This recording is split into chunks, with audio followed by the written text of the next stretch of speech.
এই হুনো খাউনটা নিয়ে এসে কইলাম বাড়িতে এসে খাইতে গেলে আবার কামের দেরি হইব, সন্ধ্যা হয়ে যাবো কাম করতে করতে। আচ্ছা ঠিক আছে, আমি নিয়ে আসবনি, চিন্তা করো না। দেরি করো না কইলাম। আর আমি কিন্তু দুপুরবেলা তাড়াতাড়ি চলে আসবো, রান্না বান্নাটা ঠিকঠাক মতো কইরা রাখো। ঠিক আছে চলো।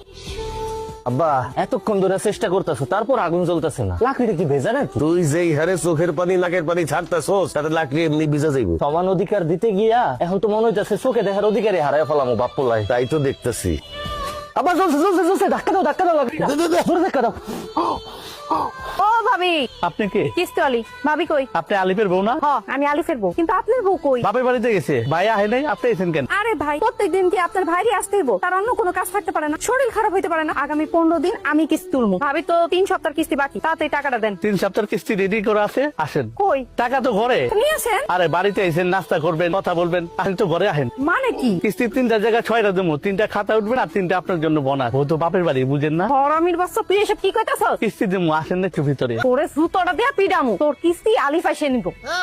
6 কিস্তি এক লগে দিতাম কিন্তু। কিরে রান্নার খবর কি? রান্না হইছে? ভাত হইছে? সব ভাত তো হইছে, তবে ছোট্ট একটা সমস্যা হয়ে গেছে। সমস্যা কি? হইছে করছস নাকি? তুই তো সব ভাত ফেলাই দিছস। এখন আমি তোর মাল লেগে কেমনে ভাত নিয়ে যাবো? তাহলে তো দুপুরের মধ্যে খাবার নিয়ে যেতে কইছে। এ আব্বা, আমি তোমার একমাত্র পোলা, ভাতের মার গালতে গিয়ে আমার হাতটা পুড়ে গেছে, সেটা নিয়ে তোমার কোনো চিন্তা নাই। তুমি আসো মার লেগে কেমনে ভাত লইয়া যাবে সেই চিন্তা লইয়া। তোর মার ভাত যদি আমি সময় মতো না নিয়ে যাই, তুই জানোস আমার খবর করে দিব। বউয়ের শাসন কি জিনিস, বউয়ের যন্ত্রণা কি জিনিস, তুই কি বুঝবি? এমন কইরা কইতাছো মনে হইতাছে তোমার একারই বউ আছে, আমার বউ নাই। আমি তারে কেমনে খাবার দিব সেটা কও, এটা বুদ্ধি দাও। এক কাম কর, উঠা মাটির থেকে সব ভাত উঠা ধুয়ে ফেলা। এই ভাতি ওকে খাওয়াবো, আমরা পরে রান্না করে খাবো। ঠিক আছে। তরকারির অবস্থা কি তোর? দেই তরকারি ও রান্না শেষের পথে, লবণটা দেখো তো। দেই লবণ হইছে।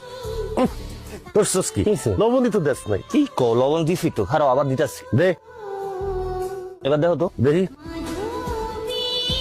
হয় নাই তো, আরো দে। এবার দেখো ফুসকেন সব হারাইয়া ফেলাইছো। তুমি তো একই চামচের থেকে বারবার লবণ সাইকা দেখতেছো, লবণটা হইবটা কেমনে? এখান থেকে দেখো, পাতিল থেকে দেখো দেখো।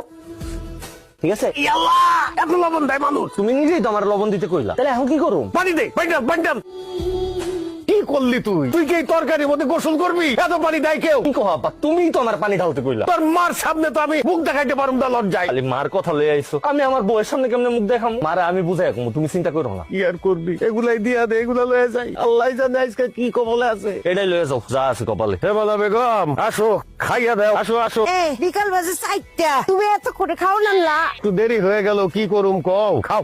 কামাক গেছেন আমার? মোরে কামাক গায় নাই, একটু ঠিক মতো কাম করতে হইব। আমার কাম আমি বুঝুম। আর দুইয়া তুমি আমার সাথে খায় না? না কে খাইতে হইব? তুমি প্লেটে খাও আর আমি বাটিতে খাইতেছি। প্রথম রান্না করছি তো, এর লিগে একটু বড় সুস্বাদু হয়েছে, দারুণ খাবার হয়েছে। তুমি আমার স্বামী খাও। এ খাও কইলাম, খাও কইলাম, মুখে দাও। আমি বৈশা বৈশা দেখি। হ্যাঁ, সুন্দর করে আমার স্বামী ভাত খাও। পেট ভরা। খাও খাও খাও। বাহ, তোমার তো অনেক বড় সড় আয়োজন কইরা পুরস্কার দেওয়া উচিত। আমি পুরস্কার পাবো কেন? সেরা রাঁধুনি পুরস্কার।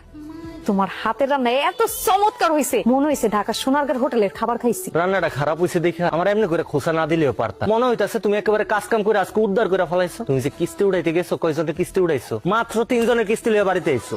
প্রথম বুঝতে সবার একটু সময় লাগে। ওইটাই আমারও আজকে প্রথম দিনই আসিল, ওই কারণে রান্নাটা একটু খারাপ হয়েছে।